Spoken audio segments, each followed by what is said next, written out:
বর্তমান সরকারের আমলেও আমরা তাই দেখছি।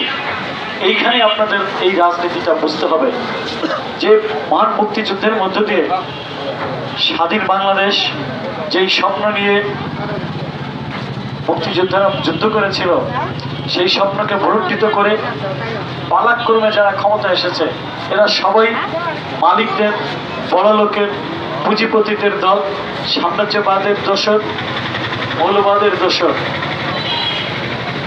যখন একটা পুঁজিপতিদের এক শাসক গোষ্ঠী তারা জনপ্রিয়তা হারায়, তখন কোনো না কোনো একটা নামে আবার সেই ধনীদের শাসক গোষ্ঠীর শোষণের ব্যবস্থা টিকিয়ে রাখা, পুঁজিবাদী ব্যবস্থা টিকিয়ে রাখারই আর এক গোষ্ঠীকে তারা ক্ষমতায় নিয়ে আসে।